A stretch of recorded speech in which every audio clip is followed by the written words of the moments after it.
Star उत्सव पर देखिए आपके चहीते शोज अब से डीडी फ्री डिश पर।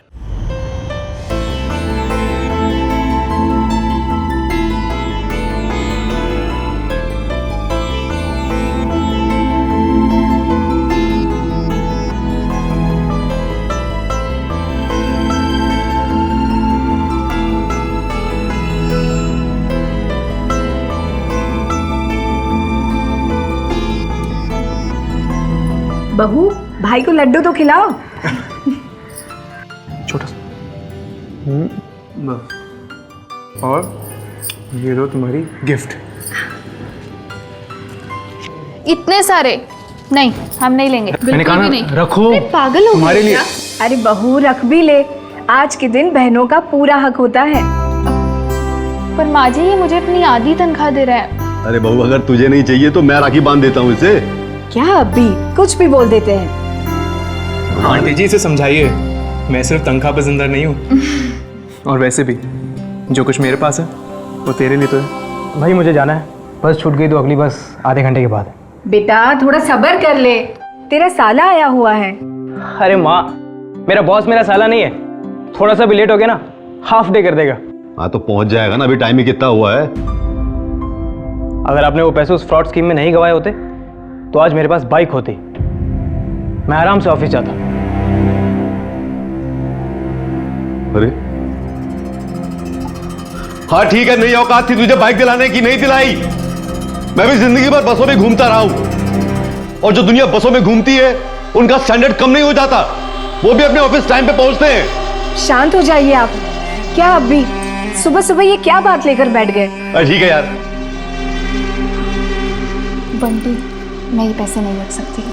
अब बहू तू मत शुरू हो जा। ला मुझे दो, रख लो। पर आंटी बेटा तुझे शगुन ही करना था ना, तो हमारी बहू ने शगुन कर लिया। और बेटा अपने भाई को कुछ खिलाओगी नहीं? मैं अभी आती हूँ। मुझे सुना कर गया है, बाप हूं मैं उसका बाप। अरे क्या कर रहे हैं आप? मुझे ताने मार कर गया ना वो, तो उसे मैंने मोटरसाइकिल लेकर रही थी। बर्दाश्त नहीं करूंगा मैं ये। तेरे अकाउंट में कितने पैसे बोल? जरा धीरे बोलिए, गीता का भाई बाहर आया हुआ है, सुन लेगा तो। सुनता है तो सुन ले, उसी के सामने सुना कर गया ना मुझे विशाल। कब क्या फर्क पड़ता है? 7-8 हजार होंगे जी। हाँ तो कुल मिला के 22 ही तो हुए। ये 60 से कम थोड़ी आएगी मोटरसाइकिल। एक काम कर, अपने झुमके मुझे दे। मेरे झुमके नहीं देने वाली मैं। अरे इस बुढ़ापे में सोने के झुमके पहन के क्या करेगी तू? दे मुझे झुमके। मेरे झुमके मैं नहीं देने वाली। दे मुझे झुमके। कहा है मैं नहीं दे। छोड़िए बाबूजी, छोड़िए मेरे। क्या कर रहे हैं आप? माँ जी की तबीयत पहले से ही खराब है और आप बैठिए माँ। इसी के बेटे के लिए मोटरसाइकिल का इंतजाम कर रहा हूं मैं। तेरे भाई के सामने जलील करके गया, मुझे ताने देकर गया है।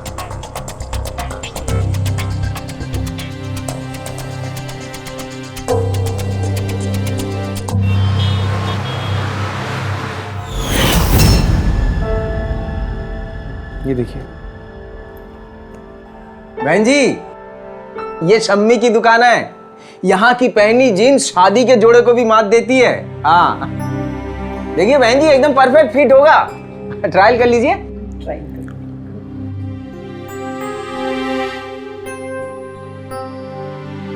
तो बंटी इधर है भाई।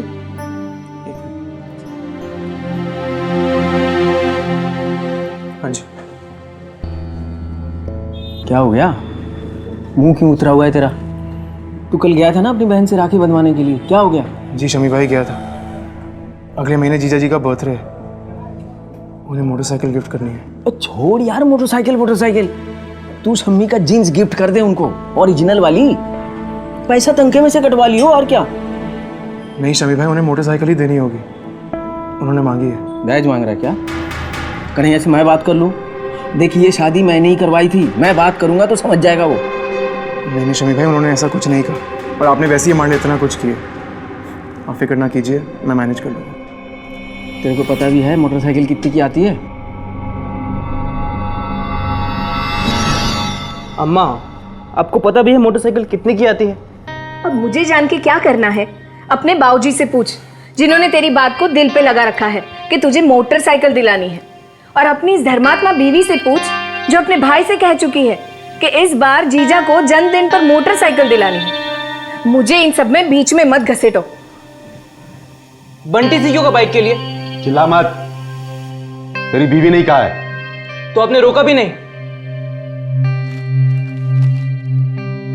तूने तो जैसे मेरी बेइज्जती करने का ठेका ही ले लिया। अब आप दोनों फिर से शुरू मत हो जाइए। बेहतर यही होगा कि हम बंटी को मना कर दें। हाँ ठीक है, मना कर देता हूँ, उसमें क्या।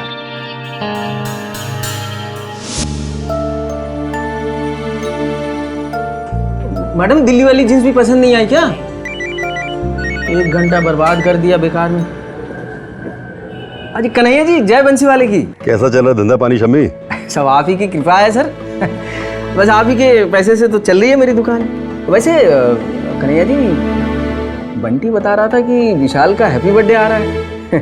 तो उसका कमर का नाप भिजवा दीजिए, मैं भी 2 जोड़ी भिजवा देता हूँ यहाँ से, एकदम ओरिजिनल। जीन्स नहीं यार, मोटरसाइकिल चाहिए। उसके लिए तो फिर बंटी को उधार देना पड़ेगा जी। हाँ तो दे दो ना। समझ गया कन्हैया जी, जय बंसी वाले की।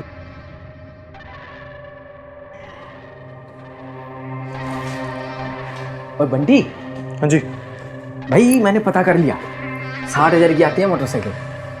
बट शमी भाई, मैं 60,000 रुपये कहाँ से लाऊंगा? तो तेरा शमी भाई मर गया क्या? मैं दूंगा और क्या। नहीं शमी भाई, आपने वैसे ही हमारे लिए बहुत कुछ किया, बस कीजिए। ओए दया के देवता, एहसान नहीं कर रहा हूँ, उधार दूंगा उधार। तू ये बता, गिरवी क्या रखेगा? गिरवी एक घर ही बचा है मेरे पास। तो बहुत है, काफी है। तू एक काम कर, अभी फटाफट जाके मोटरसाइकिल अपने जीजा को गिफ्ट कर दे। आते समय घर का कागजात ले आइयो। तो कर्जा चुकता हो जाएगा तो कागज वापस ले लेना, और क्या। तो सोच क्या रहा है? अपनी बहन से प्यार करता है कि नहीं? जी करता हूँ।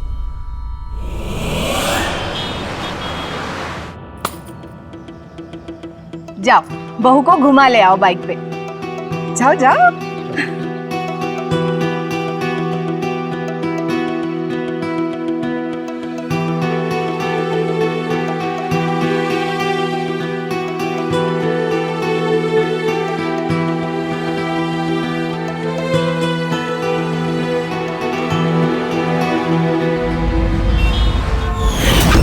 जी कन्हैया जी, बंटी अपने घर के कागजात मेरे पास गिरवी रख गया है।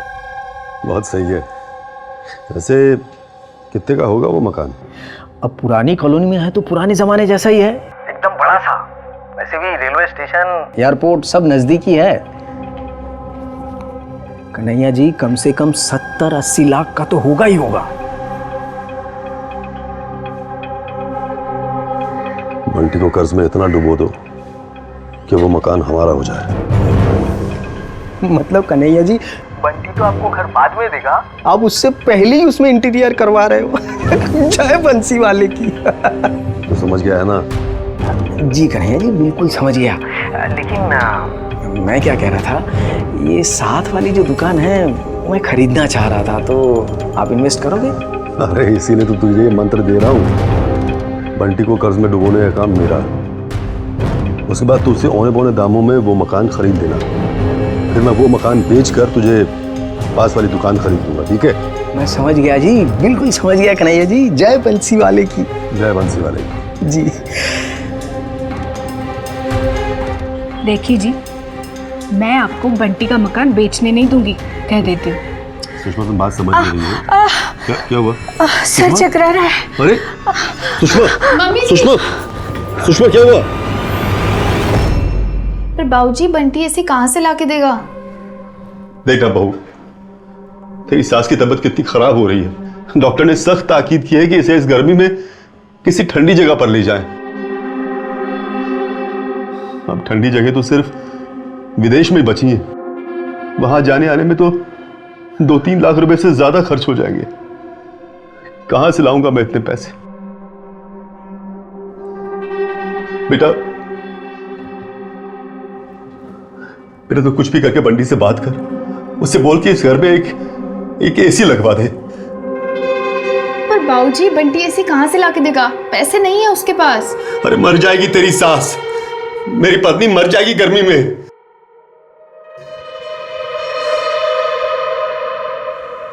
बहू,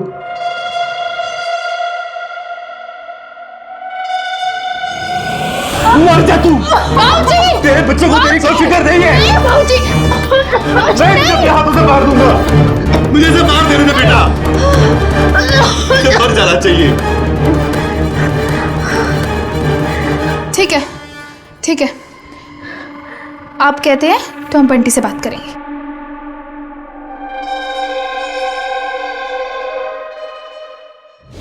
इतनी जोर से क्यों दबाया?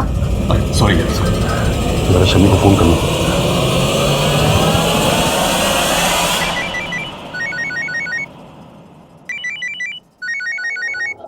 जी कन्हैया जी, जय बंसी वाले की। बंटी है ना? हाँ हाँ है ना। कुछ हो गया क्या? नहीं नहीं, उससे बात करनी है, बात कराइए। जी जी जी जी, अभी बात कराता हूँ, स्पीकर में देता हूँ, लीजिए बात कीजिए। बंटी नहीं, वो बात दरअसल ये है कि गीता बिटिया को एसी के बिना नींद नहीं आती। अब हम ठहरे पुराने लोग, हम तो एसी के बिना गुजारा कर लेंगे, लेकिन गर्मी इतनी ज्यादा बढ़ गई है कि गीता बिटिया को एसी के बिना नींद ही नहीं आती। क्यों नहीं कन्हैया जी, जो अपनी बहन से करे इतना प्यार, वो एसी से कैसे करे इनकार? दरअसल कन्हैया जी, आपने शम्मी की दुकान में फोन नहीं लगाया, आपने गीता बिटिया के मायके में फोन लगा दिया। लग जाएगा गीता बिटिया के कमरे में एसी, और वो भी आज ही। जय बंसी वाले की। हाँ ठीक है, ठीक है, ठीक है, क्या बोला? लगवा देगा। शम्मी भाई आपने कमिट तो कर दिया, पर एसी आएगा कहाँ से? एक बात बता बंटी, तेरी बहन की खुशी से बढ़कर इस दुनिया में है तेरे लिए और कुछ? मैं पैसे दे रहा हूं ना, उधार चुकता कर दियो ये भी। और जब तक तेरा ये शमी भाई जिंदा है, गीता की आंख में आंसू नहीं आनी चाहिए। उसे खुश रखा कर पगले। तू ही उसकी माता है, तू ही है पिता, है कि नहीं? बता। जी शम्मी भाई। कर जल्दी कर।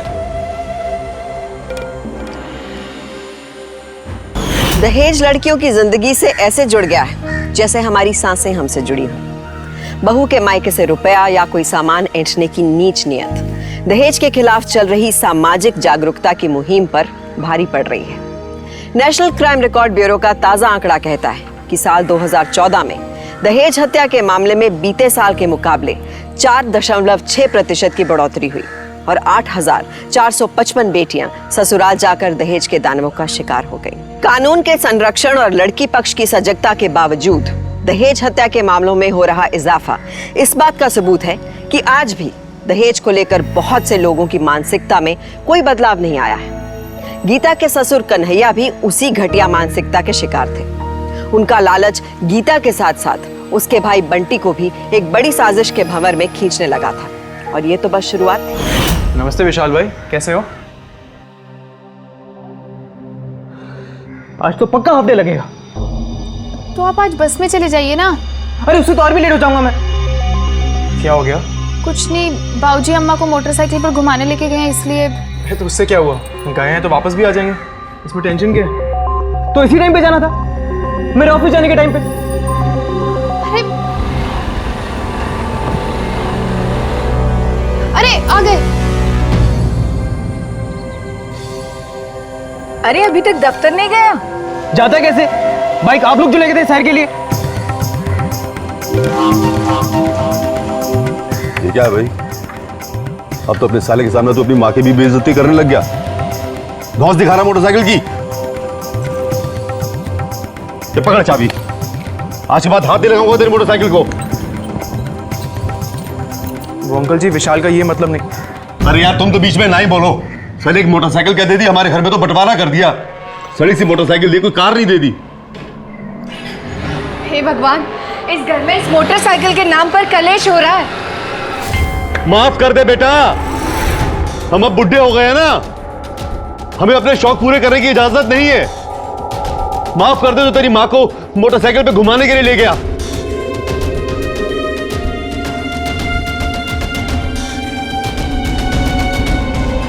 अच्छा मैं भी चलता हूँ। बस मोटरसाइकिल ही दी है, कार नहीं दे दी जो मैं झुक जाऊं।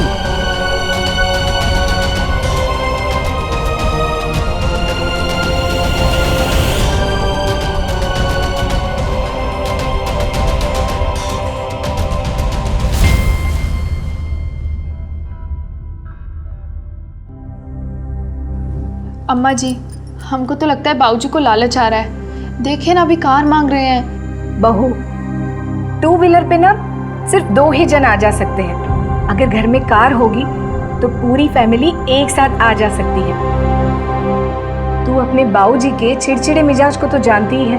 इस घर के कलेश को ना अपने भाई को फोन करके खत्म करवा दे। मैं भी इन बाप और बेटे के झगड़ों से बहुत तंग आ चुकी हूँ। मतलब क्या है आपका? फोन कर बंटी को। हम बंटी को फोन क्यों करें? उससे फोन कर और कह के एक कार दिलवा दे, ताकि हम दोनों मिलकर शांति से रह सके। अम्मा जी, आपने हमें बच्चा समझ रखा है। आपकी इन गोल गोल बातों में मैं नहीं आने वाली। आपकी एक फरमाइश पूरी क्या कर दी कि आपको आदत ही पड़ गई। हमें लगा था कि बाबूजी ऐसे हैं, पर अब तो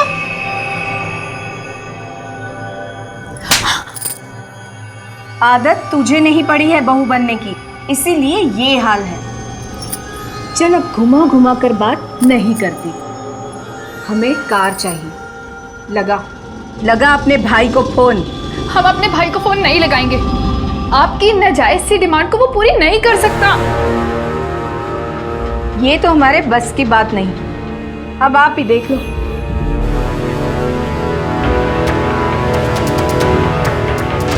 देखी था, अपनी सास की बात मान ले, वरना मैं तेरा ससुर,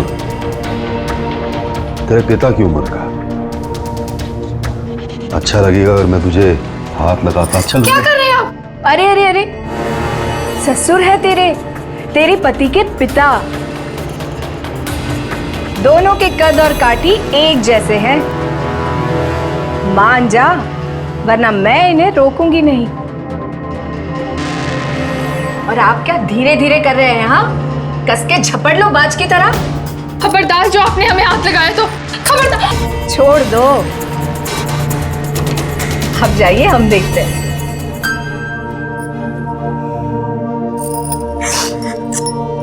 देख बेटा, अब भी समझा के कह रही हूँ। हाँ, जो भी फैसला लेना सोच समझ के लेना।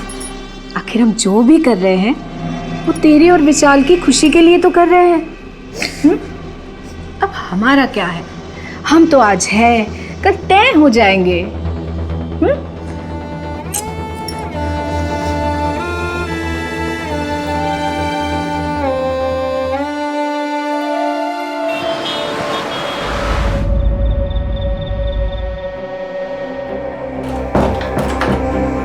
मुझे कार चाहिए बस।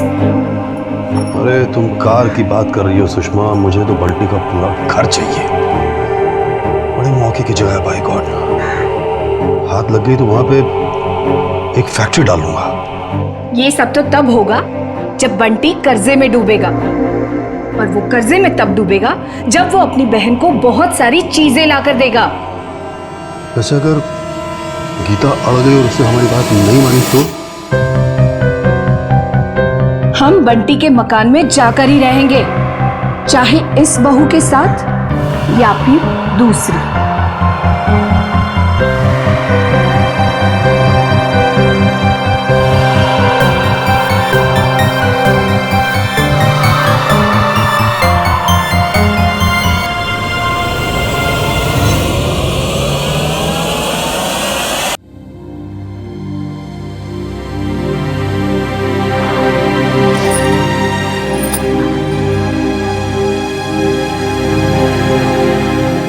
क्या हुआ? मैं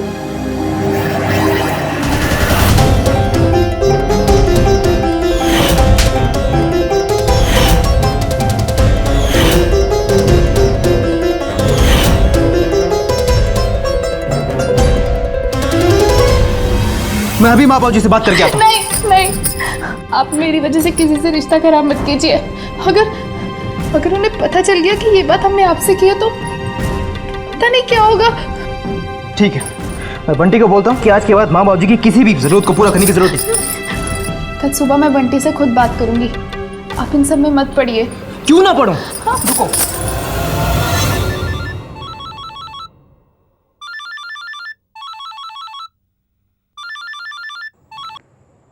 हाँ विशाल भाई। हाँ बंटी, मेरी बात सुनो। आज के बाद माँ बाबूजी या गीता की भी किसी भी डिमांड को पूरा करने। बंटी, अरे लेकिन बताओ ना, बात क्या है? बोला ना तो सो जा, सुबह बात करती हूँ।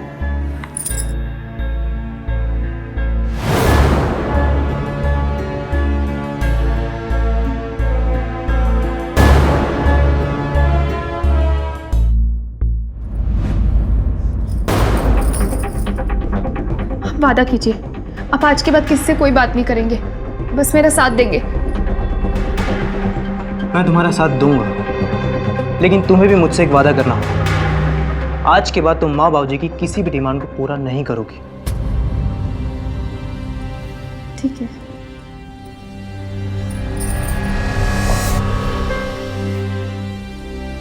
खाना खाया आपने?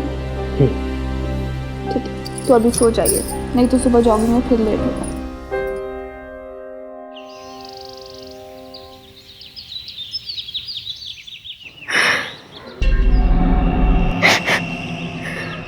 क्या हुआ?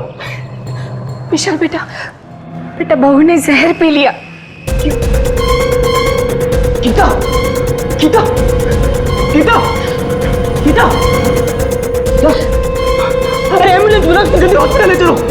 कोई फायदा नहीं बेटा, कोई फायदा नहीं है, ये साथ छोड़ चुकी है बेटा। गीता, गीता, गीता, गीता, संभाल अपने आप को बेटा, अपने आप को संभाल बेटा।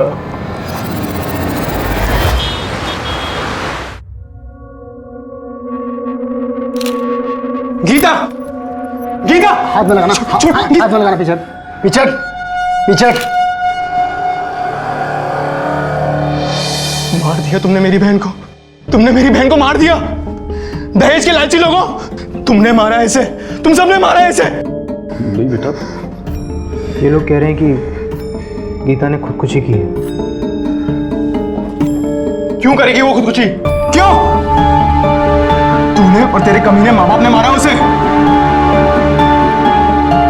कल तू मुझे कुछ फोन पे बताना चाहता था, फिर गीता ने बताने से मना कर दिया। क्या बात थी वो? बोल, सच सच बता, मेरी बहन के साथ क्या हुआ? तो जान से मार दूंगा। कोई बचाओ मेरी बहन को। भाई संभाले, पकड़िए इन्हें। मैं जान से मार दूंगा। नहीं मारे कमीने, साले नहीं मारे, छोड़ मुझे।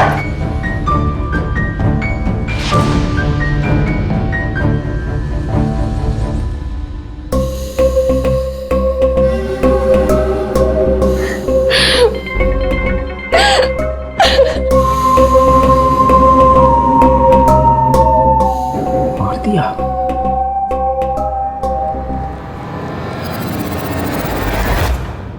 शमी, मैं पूछना चाह रहा था कि वो जो पड़ोस वाली दुकान तुम खरीदना चाहते थे, वो कितने की है?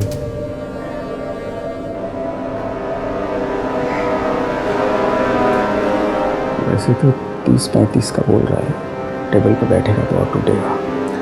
तो बातचीत शुरू करो, मैं तुम्हारी तरक्की देखना चाहता हूँ शमी।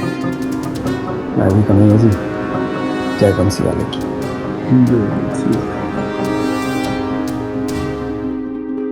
दहेज के लिए हमारे देश में हर रोज करीब 23 हत्याएं हो रही हैं, यानी कि औसतन हर 1 घंटे में एक महिला सिर्फ दहेज की वजह से मौत का शिकार बन रही है। ऐसे में आप खुद ही अंदाजा लगाइए कि ये आंकड़ा कितना खौफनाक है। ये सोचकर दिल दुख और गुस्से से भर जाता है कि 1 घंटे के इस खास एपिसोड के अंत में जब मैं आपसे विदा लूंगी, तब तक देश में कहीं ना कहीं एक मासूम बेटी दहेज के दानवों की बलि चढ़ चुकी होगी। गीता की अचानक हुई मौत ने भी उसके भाई बंटी के दिल और दिमाग को झकझोर कर रख दिया। सोचकर देखिए कि एक भाई जिसने अपनी बहन को खुश देखने के लिए अपना सब कुछ दांव पर लगा दिया, उसकी लाश देखकर उस पर क्या बीत रही होगी। लालच की ना तो कोई सीमा होती है और ना ही लालची की हैवानियत की कोई हद। मोटरसाइकिल, एसी, कार, यहाँ तक कि बंटी का घर, सब गीता के सास ससुर उससे हड़प लेना चाहते थे। उनकी यही नीच नियत उन्हें एक पेशेवर अपराधी बना चुकी थी और गीता के बाद उनके जुर्म का दायरा अब बहुत तेजी से अपने पांव पसारने वाला था।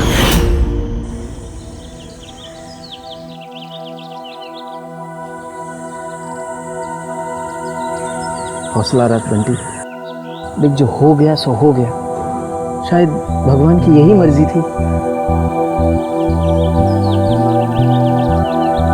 मेरी शादी हुई, भगवान की ये मर्जी नहीं थी। कुछ तो गलत हुआ है उस घर में। मेरी बहन के खिलाफ किसी ने साजिश रची है। अब तो मैं पता लगा के ही रहूंगा, लेकिन उन्हें छोड़ूंगा। देख बंटी, जवानी के जोश में कोई ऐसा गलत सलत कदम मत उठा लियो। देख मेरी सलाह मत, तू अपना मकान बेच के जितना भी पैसा मिलेगा वो लेके इस शहर से दूर कहीं चला जा और नई जिंदगी शुरू कर ले। नहीं शामी भाई, जब तक मैं अपनी बहन के कातिलों को सजा ना दिला लूं, मैं यहां से जाऊंगा नहीं। अब तो बस जिंदगी का यही एक मकसद रह गया कि गीता के ससुराल वालों के खिलाफ सबूत इकट्ठा करके एक एक को खत्म करूं। क्योंकि मेरा मानना यह है कि मेरी बहन ने खुदकुशी नहीं करी, कत्ल हुआ है उसका दहेज के चक्कर में। अब तो मैं कल ही पुलिस स्टेशन जाके रिपोर्ट दर्ज कराऊंगा, लेकिन उन्हें छोड़ूंगा नहीं।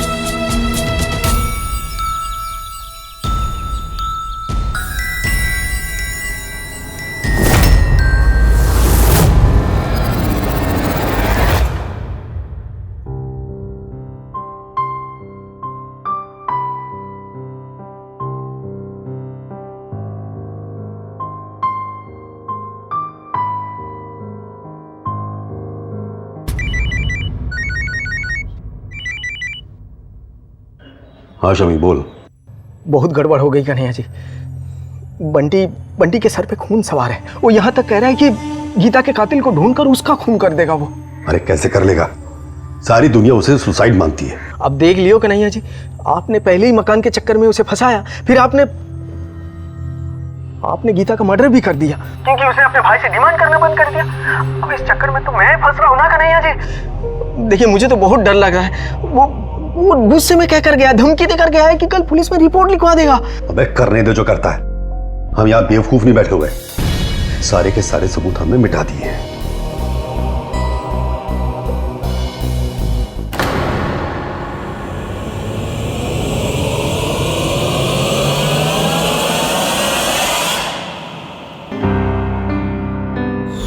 देखिए, हम अपने भाई को फोन नहीं करेंगे, फिर चाहे आप दोनों हमारी जान ही क्यों ना ले लें। सोच समझ के बोलना बहू। देख, आखिरी बार समझा रही हूँ, अपने भाई को फोन लगा और उससे कार मंगवा। पहले आप इन्हें जॉगिंग से आ जाने दीजिए, ये सारी बातें हम आपसे बाद में करेंगे। अब इसमें विशाल क्या करेगा? फोन लगा। कहा ना, हम फोन नहीं करेंगे।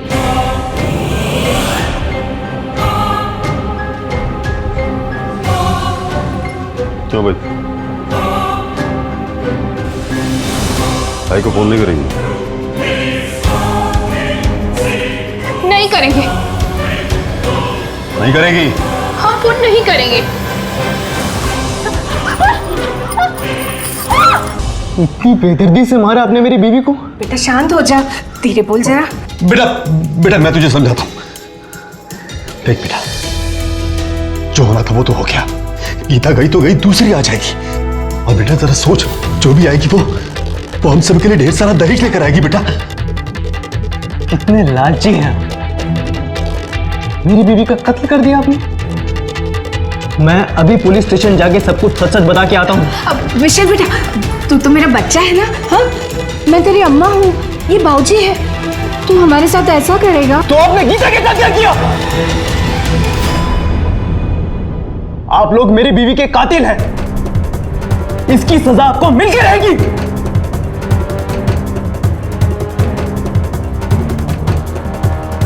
अबे रुक जा। विशाल! विशाल! विशाल! विशाल बेटा! ये तो सांस नहीं ले रहा। विशाल!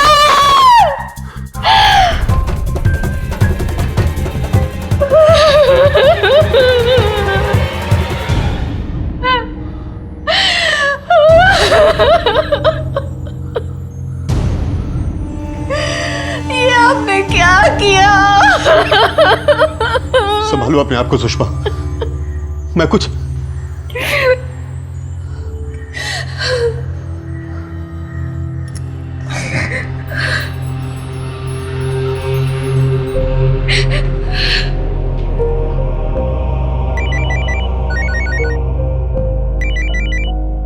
हाँ जी, हेलो शमी, करैया बोल रहा हूँ। सुन रहा हूँ सर जी। मैंने विशाल से बात कर ली है, वो बंटी से बात करने के लिए तैयार है। तो मुझे क्या करना होगा? देख तू एक काम कर, तो इसी तरह बंटी को समझा बजा के घर ले आ। जी। उससे बोल के विशाल से मीटिंग करे। विशाल को मैंने समझा दिया है, वो बंटी से बात करके उससे शांत कर लेगा। जी जी जी। सेटलमेंट समझ ले यार, ताकि पुलिस में कंप्लेन ना लिखवाए। और हाँ, मेरा नाम बिल्कुल मत लेना। तो एक काम कर, मुझे किसी भी तरह समझा बजा कर घर ले आ।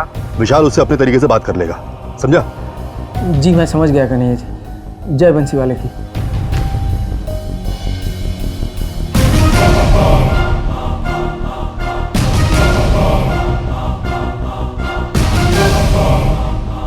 बंटी बेटा, कहाँ है बेटा तू? जरा दुकान में आएगा?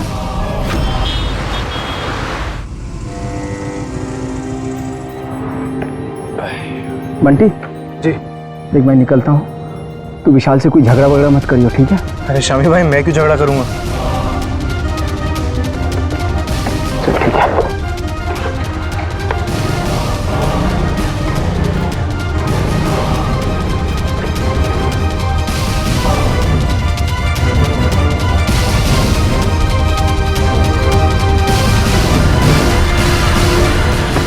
विशाल?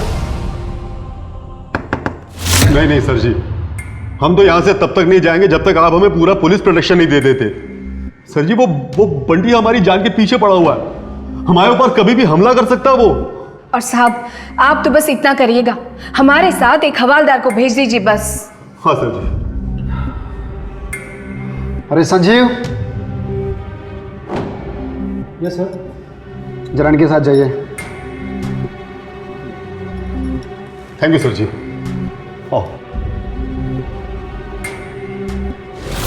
विशाल, विशाल, विशाल, विशाल, विशाल, विशाल, क्या हुआ? विशाल, उठो विशाल। विशाल बेटा, विशाल, विशाल, विशाल, विशाल, विशाल उठो। क्या हुआ? विशाल बेटा, उठ मेरे बच्चे। विशाल, विशाल, अरे विशाल इसकी बेटा। तो सांसें नहीं चल रही। क्या? नहीं, इसने मेरे बेटे को मार दिया। मेरे बेटे को नहीं आंटी, मैंने नहीं मारा इसे। अंकल, मैंने नहीं मारा इसे। पहले तेरी वजह से हमारी बहू मर गई, अब तूने हमारे बेटे को भी मार दिया। मैंने नहीं मारा। आप छोड़िए, मैं विशाल,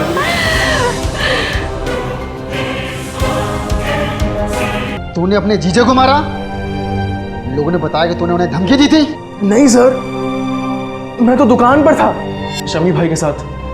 उन्होंने ही कहा था कि विशाल के घर जाके सारा मामला सुलझा कर। आप उन्हीं से क्यों नहीं पूछते?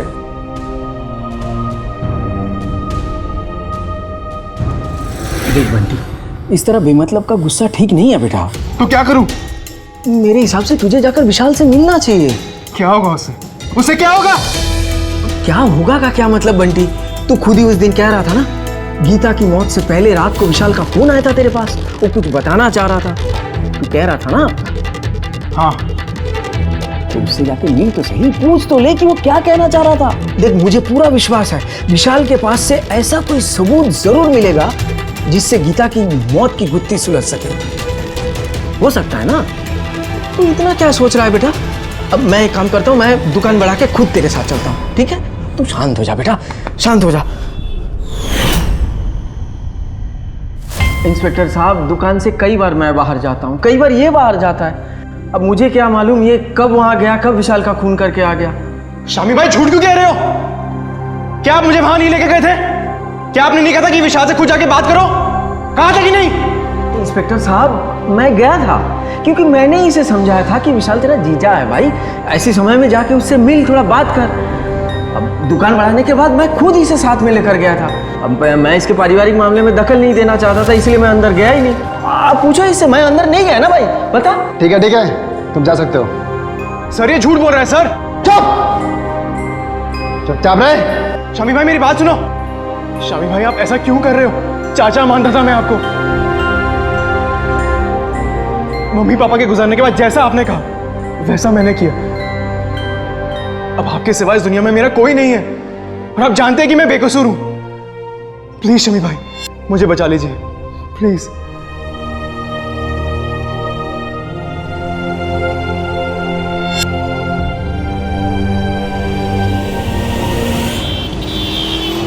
मुझे बचा लो शम्मी भाई, बचा लो, मैं तो आपको चाचा जैसा मानता हूँ, यही सब कह रहा था। लेकिन आपको तो पता है ना कन्हैया जी, पैसे के अलावा मैं किसी को सगा नहीं मानता।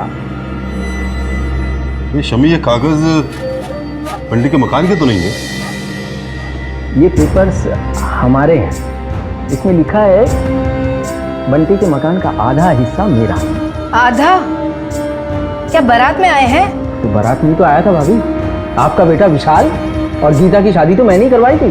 हाँ, और उसके लिए एक सवारी सूट और 2100 रुपए भी दिए थे हमने। माल है कन्हैया जी, अब ये 70-80 लाख का मकान आप अकेले लटक जाएंगे, और मेरे लिए क्या, सिर्फ एक सफारी सूट और 2100 रुपए बस? नहीं, साइन कर दीजिए। और ना करे तो मैं पुलिस को जाके बता दूंगा जब विशाल का खून हुआ तब बंटी मेरे साथ था। तुम्हारे कहने का मतलब क्या है? जब विशाल को हमने... मैं वो नहीं जानता, लेकिन इतना जरूर समझ गया कि विशाल का खून बंटी ने नहीं किया। ये आप दोनों की जरूर कोई ना कोई चाल है जिसमें आप लोग मुझे भी फंसाने की कोशिश कर रहे हैं। पहले आप दोनों ने गीता का खून किया, फिर विशाल को जब इस बारे में पता चल गया तो विशाल को भी रास्ते से हटा दिया, और अब मुझे फंसाने की कोशिश कर रहे हैं ये कहकर कि मैं बंटी को यहां लेके आऊं विशाल से बात करने के लिए। लेकिन बंटी जब यहां आया तब विशाल ऑलरेडी मरा पड़ा था। मेरी घंटी तब बजी जब बंटी ने मुझे ये सब बताया। शामी भाई, आप मुझे विशाल के पास क्यों लेकर गए थे? क्या आप जानते थे कि वो मर चुका है? जानते थे क्या? सिंपल सी बात है कन्हैया, आपका ये जुर्म छुपाने के लिए मुझे मकान का आधा हिस्सा चाहिए, बस। बंटी, औलाद से कैसे निकला तू? निकला तुम? अरे तू मेरी बात तुझे अपना समझता था और तूने इनका साथ दिया, इन कमीनों का, जिन्होंने मेरी बहन और जीजा का कत्ल किया। अब चाहे मुझे फांसी क्यों न हो जाए, लेकिन मैं तुम तीनों को नहीं छोड़ूंगा। बेटा, हमने कुछ भी नहीं किया। वो तो ये शमी था जो हमें तुम्हारे खिलाफ भड़काता था, तुम्हारे मकान को हड़पने की बात करता था। ये आप झूठ क्यों बोल रहे हो? झूठ मैं नहीं, झूठ तुम बोल रहे हो शमी। गीता बेटे को भी हमारे खिलाफ तुमने ही भड़काया था। हाँ, और हमें ये भी कहा था कि बंटी से एसी, मोटरसाइकिल और कार भी मंगवाएगा। और तो और बेटा, ये तेरे मकान हड़पने की भी बात करता था। हाँ। लेकिन हम भोले भाले लोग इस बात को समझ ही नहीं पाए। ये झूठ बोल रहे हैं, ये कमीने लोग हैं। इसी ने तेरी बहन और जीजा का कत्ल किया। इसी ने मुझे बोला फोन करके कि तुझे विशाल से मिलने के लिए यहाँ लेके आने के लिए। पूछ इसे, बोलो, अब बताओ इसे। अरे भगवान से कुछ तो डरो। तुम सालों ये नाटक करना बंद करो। तुम तीनों नहीं मारा उसे।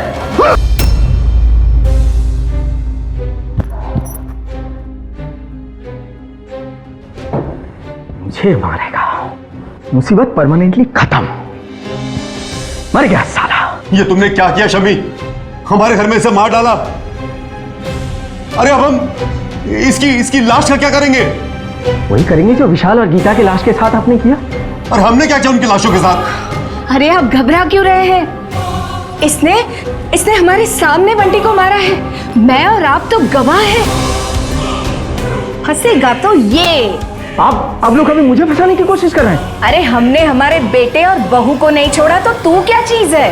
इसका मतलब सच में आप दोनों ने अपने बेटे और बहू का खून किया है? हाँ हाँ किया है। बस मजबूरी में कर दिया बेटा। सुन लिया आपने इंस्पेक्टर साहब? इंस्पेक्टर साहब अंदर आइए। इंस्पेक्टर साहब, इंस्पेक्टर साहब, आपने सब रिकॉर्ड कर लिया ना? हाँ, सब रिकॉर्ड हो चुका है। बंटी उठ जा। बंटी, सुनो शमी, ये सब क्या हो रहा है? मैं समझ गया था कन्हैया जी, आप अगर अपने बेटे और बहू का खून कर सकते हैं तो मुझे रास्ते से हटाने के लिए 1 मिनट भी नहीं मिली। इसीलिए मैंने ये सब नाटक किया और सच्चाई का साथ दिया। यही दोनों मेरे बहन और जीजा के कातिल हैं। ले चलो इन दोनों को। चलो, तुम भी चलो। लेकिन इंस्पेक्टर साहब, मैं... हाँ, तुम पर भी केस लगेगा। चलो।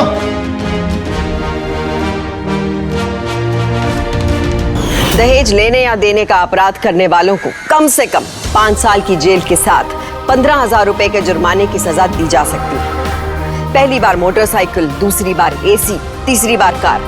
गीता और उसके भाई से की जाने वाली ये सारी मांगे सीधे तौर पर अपराध से जुड़ती हैं। बंटी अगर इन मांगों की शिकायत पहली बार में ही पुलिस से कर देता तो शायद उसकी बहन गीता और उसके जीजा विकास आज उसके साथ होते।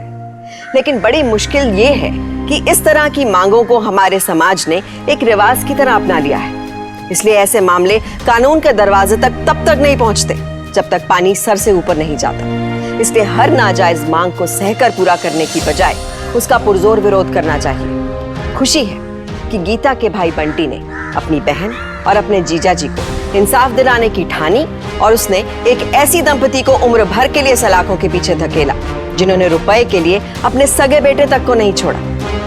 माँ बाप के पवित्र नाम पर बदनुमा कलंक लगाकर आखिर क्या मिला शम्मी और कन्हैया को? ऐसी हैवानियत, इतनी गिरी हुई सोच और लालच की सनक इंसान को सिर्फ जेल का हकदार बनाती है। वक्त आ गया है कि देश के युवा ये संदेश दें कि वो दहेज की चाहत नहीं रखते, बल्कि उन्हें एक ऐसा जीवन साथी चाहिए जो पत्नी और एक अच्छे दोस्त की तरह जीवन के हर मोड़ पर उनका साथ दे। अपने आसपास की और अपनी सोच में फर्क लाइए, क्योंकि सावधानी आपकी, सुरक्षा अपनों की।